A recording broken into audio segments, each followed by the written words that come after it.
In October 1982, a then camera-shy money manager from Boston made his television debut. His mutual fund had the best 5-year record in investing, and soon he would become a household name, at least in the Lily Tomlin and Don Rickles households. Obviously, the typical investor as an individual doesn't have the time to spend all the time you spend on all this, but is there anything he or she can learn from what you do? I'm amazed that the average investor is out there in some industry. They're in the polyvinyl chloride industry, they're in insurance, they're in textiles, and they're going to see those industries turn. And they're not going to buy those stocks. They're going to go buy some stock from somebody in the National Guard, or they're going to something on television on biogenetics. They have a big edge in me. I work awful hard, and they're months ahead of me. They can be in the healthcare industry. They're seeing new products. They should work on that they have in front of them. As they used to tell writers, write what you know, you're telling them buy what you know. Yes. What would you tell them not to do? What do you think of the mistakes people make? This is a common mistake I do. I think people buy stocks because they've fallen from price X to 2/3 of X or half of X. On that basis alone, they're buying a stock. That's called bottom fishing in the stock market. Very, very difficult. I've had a rough go with it. Standard Oil Ohio this year fell from 90 to 60, and I told everybody, this stock is not going to go any lower. Then it went to 50, and I said, this is it, no lower. As it went through 40, I said to people, this is it. Finally, when it got down under 30 and people said, what do you think is Ohio? I said, what does Ohio do? I don't know that company. So, I absolutely backed away from it. You didn't like to buy low.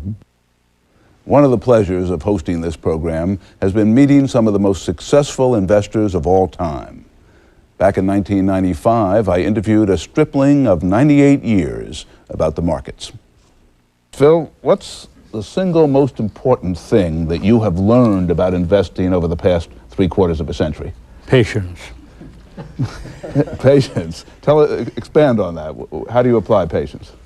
Well, I buy things for myself and for clients to hold for 5 years, 10 years, because I won't be around for 10 years or any sizable part of it.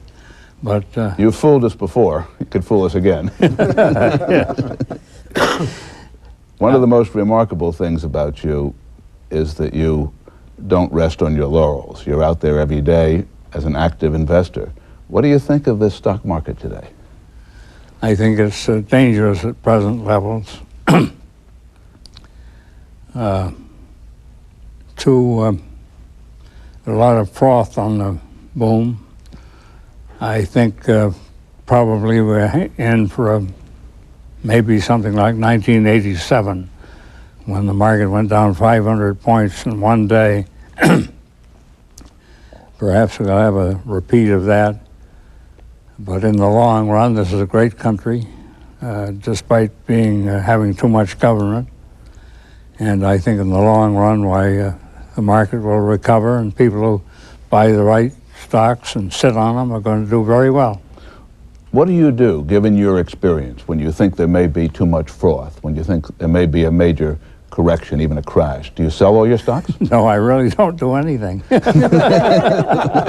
just show that patience, huh? I bought them for the long pull, and I've seen a lot of recessions, and I can live through them, and I can do it again, perhaps.